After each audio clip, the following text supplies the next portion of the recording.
ay maghahari na, talikdan ang tatang sala. Manalig sa balita niya.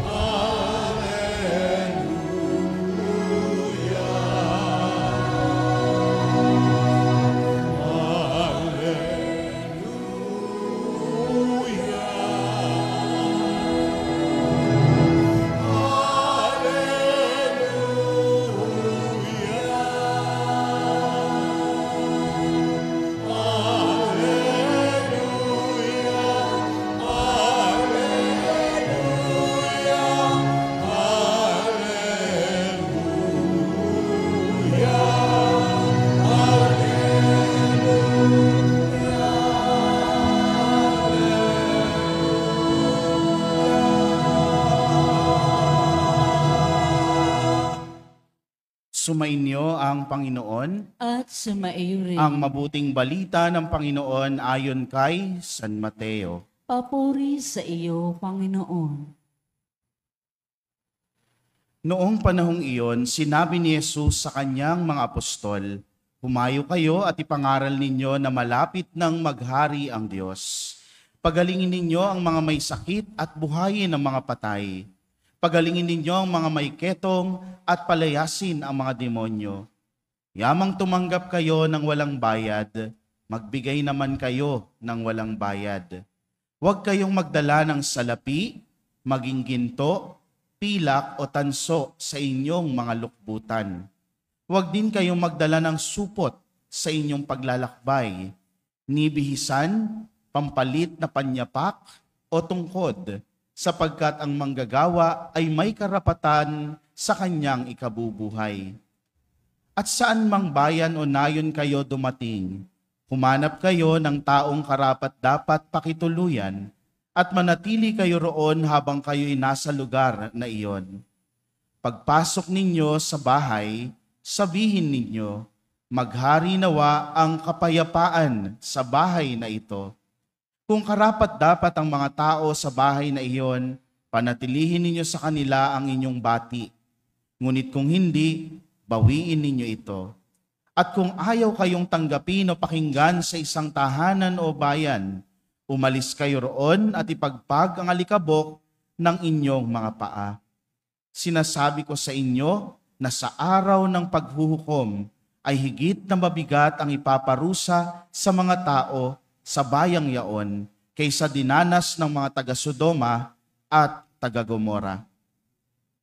Mga kapatid, ang mabuting balita ng ating kaligtasan. Pinupuri ka namin, Panginoong Hesukristo.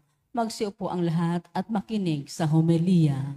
Isang pinagpalang gabi po sa ating lahat. Good evening. So sino na bang nakakakumpleto sa inyo ng 4 na araw ng Misa Nobenaryo? Meron ba? Yan. Salamat sa Diyos at salamat sa ating mahal na ina sa paggabay. Para simulan yung ating pagninilay sa ika-4 na gabi ng ating pagsasama-sama at paghahanda para sa ating kapistahan ng pagtatalaga ng parokya. Sipin ninyo, 16 years na pala kayo.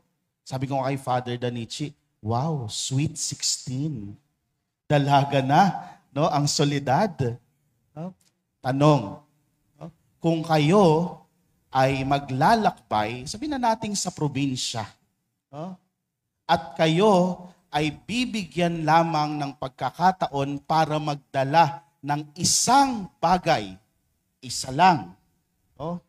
Isa lang. Ano yung dadalhin nyo? Father, ang hirap naman.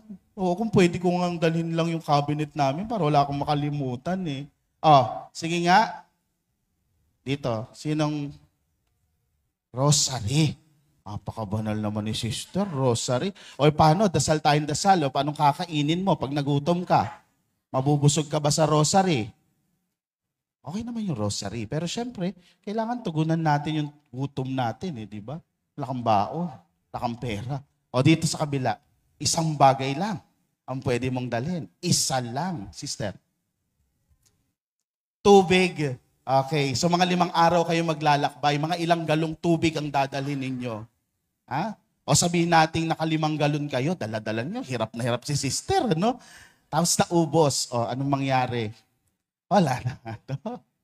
Okay, pero sabi nga, di ba, tubig lang daw sapat na para mabuhay ang tao. Pero, paano kung maubos? Di ba? O last na. O last na. Sino mag-volunteer? Isang bagay lang. Sister. Ha? Ayan, ginadguard tayo ni sister. Panalangin. Sabi ko katulad nun, nung rosaryo, paano pag nagutom ka? Dasal na lang tayo, no? Okay, sige. Alam nyo, mahirap, di ba? Kahit naman po ako, no, bilang pare, mahirap pag tinanong na isang bagay lang ang dadalhin. Kasi nga yung suot namin, di ba, ilang patong. Anong dadaling ko dito? Kung pare man ako magbimisa, isa lang dadaling ko. Anong dadaling ko? Alba, kasulya, stola, ano pa ba? Di ba? Mahirap. No, hindi naman ganun kadali pag sinabing isang bagay lang ang dadalhin. Hindi ba't sa kulturang Pilipino, tama po ba kuya, di ba? No? Sa kulturang Pilipino, kapag tayo ay umaalis, lalo ni mga nanay dito, no offense, hindi ba? Pagka-aalis ng bahay, no? Hanggat maaari, kung kasya lang lahat ng gamit sa bag mo, di ba dadalhin mo? No? Para hindi yung wala kang makalimutan. Para kahit na nasa paglalakbay ka o saan ka mapunta, kung may kailanganin ka, mahuhugot mo. Diba? Mahirap pagka isa lang. Pero ngayong araw na ito, sa ating pagbasa, no, lalo na sa Ebanghelyo, ano ba yung sabi ng ating Panginoon nung pinahayo niya ang mga disipulo? No? Ano daw yung dadalhin nila? Pagpasok ninyo sa alinmang bayan, no, batiin nyo sila ng sumainyo ang sipin nyo. Sabi ni Lord, huwag kayo magdala ng ginto, ng salapi, ng pamalit, ng tungkod, no, ng kung ano-ano pa. Dalhin lang ninyo, ipasalubong ninyo sa pupuntahan ninyo ang kapayapaan.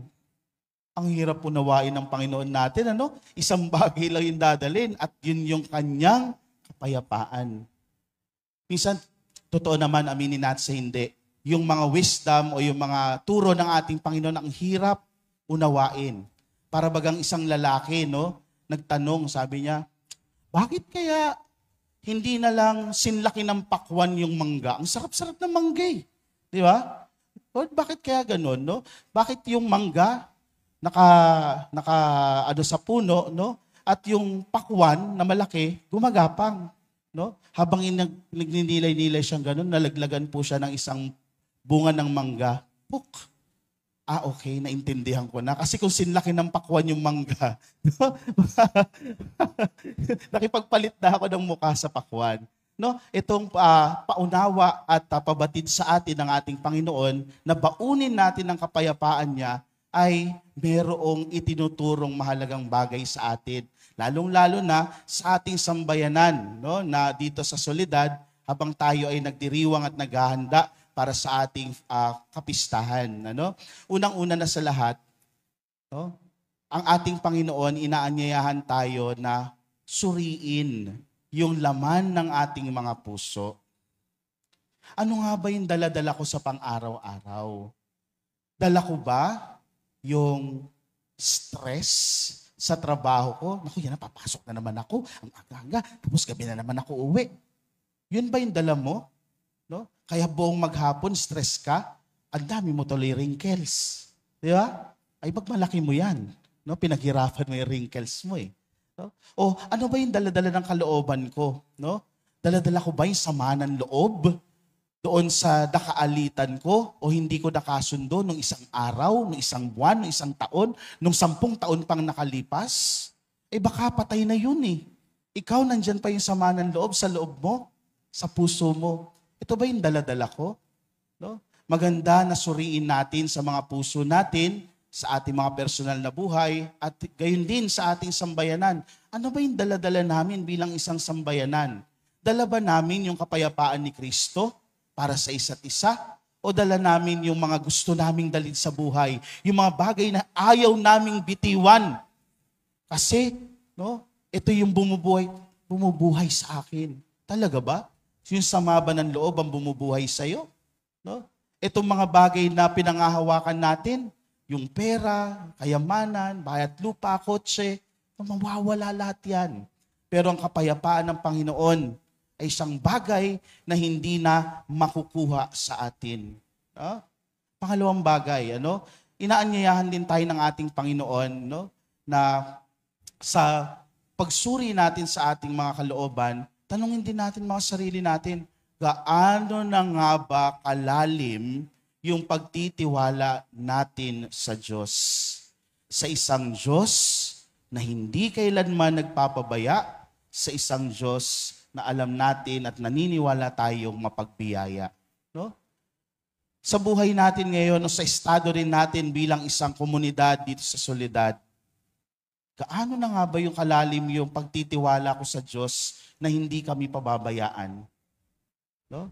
At sa tingin ko, yung 16 na taon ay isang testamento, na kailanman ang isang komunidad na pinamamayanihan ng kapayapaan ni Kristo, ng pagmamalasakit ng Panginoon, ay hindi kailanman pababayaan.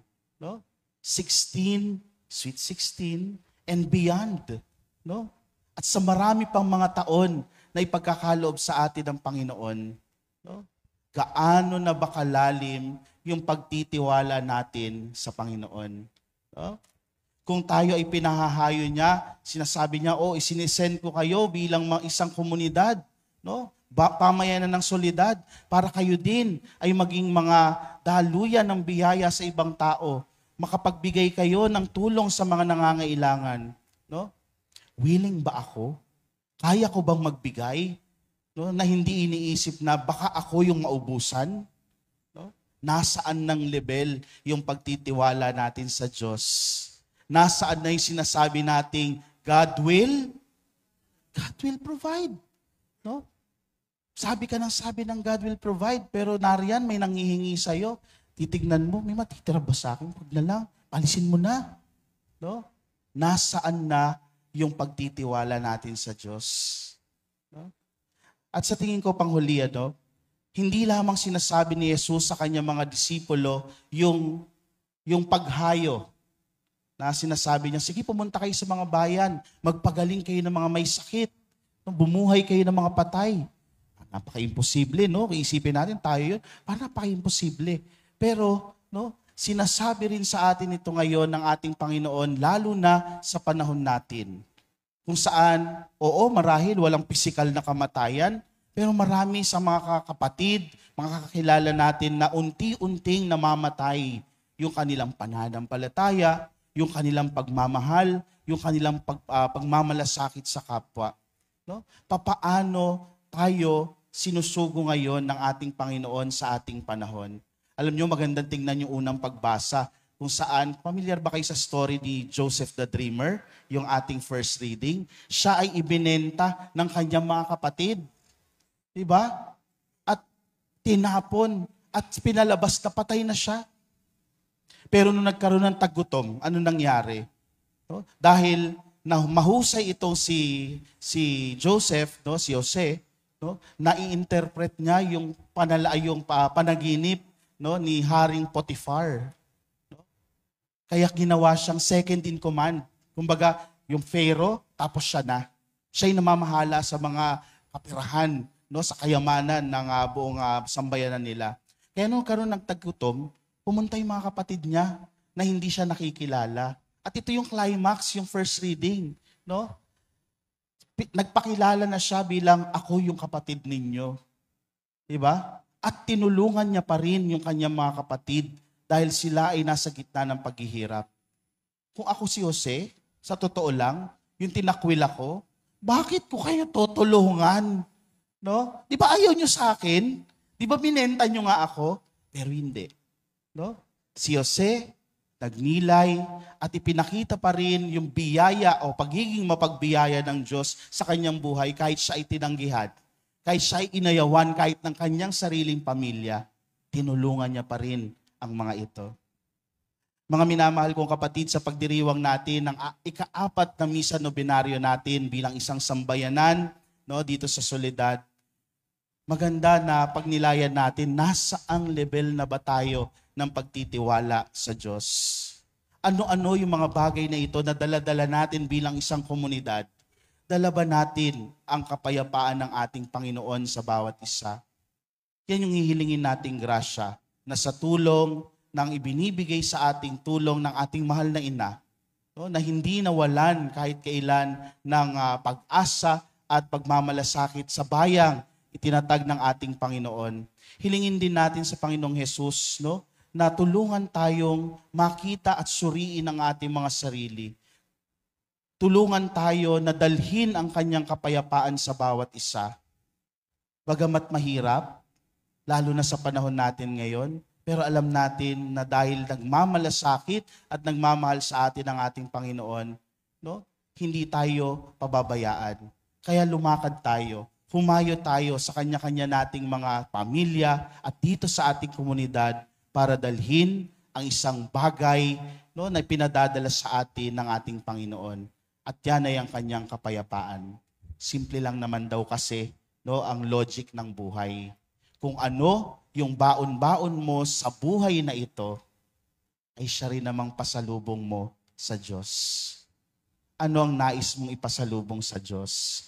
Ano yung baon-baon ng puso mo sa ngayon? Ipanalangin natin ang bawat isa. Nawa, dalhin natin sa ating mga puso at buhay at sa bawat isa ang kapayapaan ni Jesus nang maipasalubong din natin sa Diyos ang isang mapayapang puso na mula sa Kanya.